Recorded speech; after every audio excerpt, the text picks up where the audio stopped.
How can you make an ACT study schedule that actually works for you, regardless of what situation you're in? In today's video, we're going to be discussing how to make a schedule, what not to do when making a schedule, the main things that you need to focus on when making a schedule, really everything that has to do with making a schedule. As simple as it sounds, making a schedule can actually be kind of complicated, and a lot of the time it ends up being the thing that makes or breaks a student's improvement if they're not able to get the right amount of work in before their test date comes around. So I'll try to give you a multi-step, very basic formula that'll break it down, make this a very simple process for you that you can really apply based on, whether you have 3 weeks, 3 months, a year, 2 years before you need to improve your ACT. And hopefully that'll help you get somewhere in terms of just getting an idea of how much work you need to do, because that's the biggest question students ask me is, hey, how many hours should I study per week? How much work should I do per week? And it really, it's a simple process in my mind that I use to answer that question. And that's what I want to give you in this video. Before we get started, if you're not familiar with who I am or what 5 Academy is, my name is Shaheer Mirza. I am one of the tutors and founders here at 5 Academy.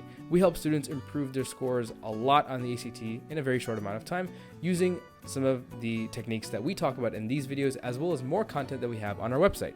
If you're interested in our courses, they are not too expensive, to be honest. And some of the stuff on the website is actually free, including practice exams and free tutoring resources as well. Check those out. They're linked down below. So if you like the type of videos you see on our YouTube channel, you'll probably like the type of content we have on our website. It's a lot better. So without further ado, let's get into the formula of how to develop a study schedule. So step 1 is to determine how much free time you have in a day. Okay, very simple. How much free time do you have in a day? So for example, if you're someone that gets home from school at 4 p.m. and you go to sleep at 10 p.m. and generally from 4 till 6, you do your homework, and from 6 to 10, you have roughly, you could say, free time or time that you spend, maybe doing whatever the case may be, watching TV, spending time with family, etc. So you have 4 hours of free time. Okay, that's the first step. Identify your free time, 4 hours in this example. Second step is to cut that free time in half. So 4 hours, divide that by 2, you have 2 hours of time for step 2. And this time that I want to identify is the study time. Okay, this is your study time. 4 hours was your free time. 2 hours is your study time. This is the time that you want to devote to actually studying. And we'll get into what exactly studying looks like, but keep in mind the study time is the key here. That's what you need to follow, and remember and keep in mind every day that you are studying. Step 3 is to take that time that you have and you want to approximately spend 60% of it on your weaker sections and the other 40% on your stronger sections. This is because you need more practice on the sections that you are worse at. Pretty simple, right? I don't think it's a good idea to spend more time on stronger sections to get those last few points. Those are generally harder to get. So just stick to spending more time on your weaker ones, 60% versus 40%. Step 4, for every 2 hours of time that you have, spend 1 hour doing a practice section and then the other hour doing review. Only review, no extra practice, okay? So for example, in that 2-hour example that I went over, you could spend the first hour doing a math practice test and the other hour correcting it, reviewing mistakes, as well as reviewing mistakes from past practice exams. This will help you obviously learn from the mistakes that you're making just now, as well as keep a list of skills that you need to continuously improve on from practice exam to practice exam as you keep going over your past practice exam mistakes. Step 5, remember that when you take a practice exam, you're not just taking a half of a section or doing a few problems here and there. You're taking a full practice section. You're doing it with timing. You're using official practice tests, not third-party tests ideally. You're using official practice exams, and you can take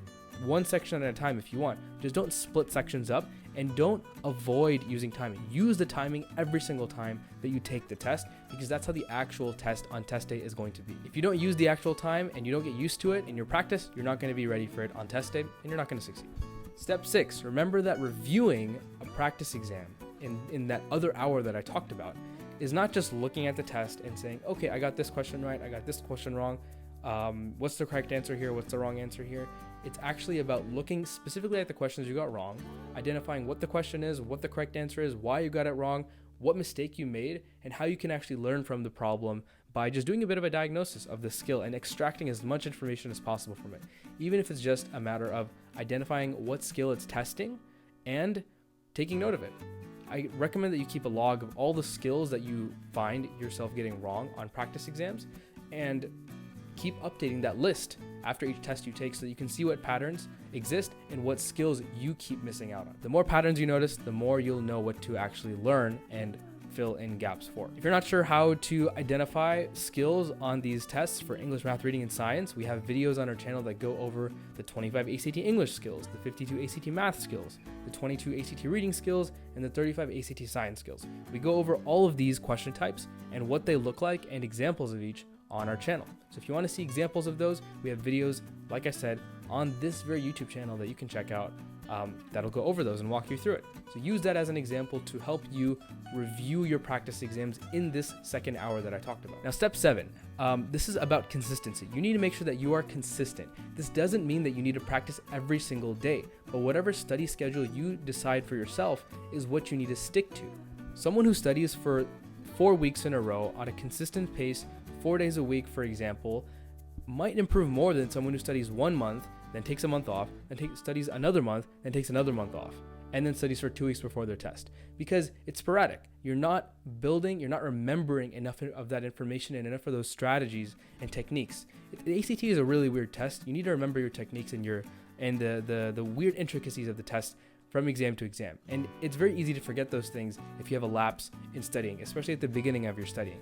So especially at the beginning, make sure you're consistent, even if it just means studying twice a week, 2 days a week for 2 hours a day. If that's what you do for 3 months, that's great. It'll be consistent. It'll help you remember information at a consistent pace, and you'll overall be more successful. Now, one question that obviously comes up is, how many days should I study? This is really up to you. If you feel like you want to study every single day, if you feel that urgency is there, then do it. I generally recommend 3 to 4 days a week. If you are in a short time frame, maybe 4 to 6 weeks. If you have months, 3 to 4 months, then I'd recommend 2 to 3 days, maybe just the weekends or something like that. That's just a rough kind of idea, but make sure that whatever you choose, you're able to be consistent with it. So don't overdo it. It's better to go in doing less days and then add later on, rather than to have too much at the beginning and you end up, kind of pitfalling and struggling as you go. I guess we could call that step 8.5. And step 9, the final step, is to hold yourself accountable. Make sure that you are actually studying the amount of time that you need to be studying. Make sure that you're actually studying at the pace and at the consistency that you need to be studying.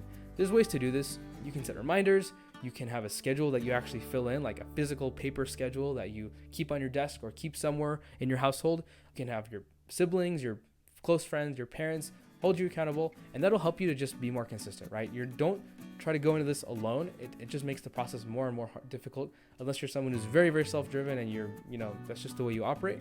But for most of us, having some level of accountability from people that we respect helps us. So try to go into your studying with that same mentality, that I'm gonna have people that I'm gonna keep close to me in this process, and that'll just help you succeed. Doesn't sound like it'd be that useful, but it actually goes a long way when it becomes difficult to be consistent and just study day to day. Trust me, it happens to a lot of us. So that's really it. I wanted to keep this simple and short. So if you have any questions about the study plan process, some of the items that I talked about in the video, feel free to leave a comment down below or leave a message on our website.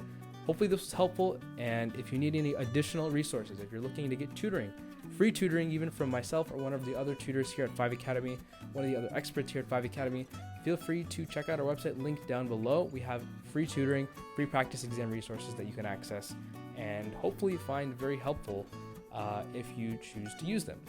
We also have paid courses if you want to get more tutoring, such as our 10-hour package or our 2000 online problem set package. That's $40 a month.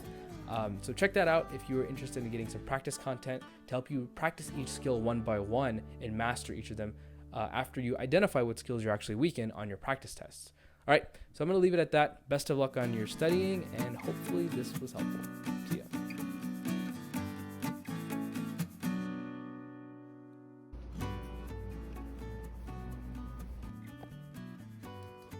Hello.